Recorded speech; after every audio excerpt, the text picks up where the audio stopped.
My name is Priscilla Nkomozake. I'm from the Eastern Cape, East London.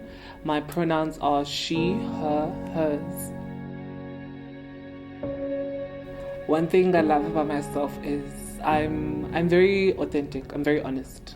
I cannot lie. I'm a horrible liar. I come with a lot of honesty. For me, being trans really means that you are living honestly. You are living honestly, you are living freely, and you're existing fully. That's how I see myself as a trans woman. That's how that's my point of departure when I unpack my transition and being a trans woman. So the idea of trans people needing legal gender recognition is one that I always think of citizenship, right? So it's the relationship of citizenship with my identification, my documentations, my ID, right? So what does it mean for me as a trans woman to have an ID that does not fully reflect my gender identity? It means that I'm not going to have access to particular things such as healthcare services, right? Going to clinics. I'm not going to have access to just having economic protection in terms of applying for jobs. I'm not going to have access to applying to go and study further, etc. Because all these things, what they have in common, it is my ID.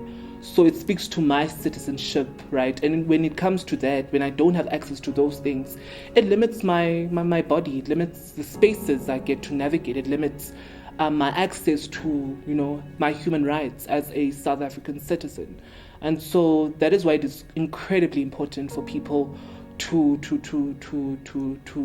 be able to have the liberty of amending their gender on their ID. When it comes to applying to amend your gender marker, I personally do not think it's accessible.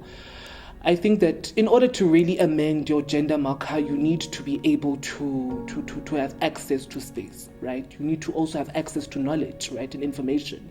What is the process? What do you need to do? What are the documents that you need to have? And all of that information we don't know and we don't have, right? And so because, I think of it practically. So if I were to go to Home Affairs in East London, I get there and I ask for my ID to be amended, etc. I don't have the confidence that the officials in that place would know what to do, right? And so a lot of the work has to do with how much am I capacitated as a trans person in order to advocate for my amendment. I think the advice I number one I would give is do it as soon as possible. Well, as soon as possible, meaning whenever you are ready and feel comfortable, because it can be quite a taxing journey, number one. Number two, empower yourself, right? Capacitate yourself with information. What are the things that you need in order to amend your documents, your mother's ID number, you need that, you need your current ID, you need letters, 2 different letters from different medical doctors. Those are the things that you need that are very important. That amount of money, 70 Rand, your ID pictures.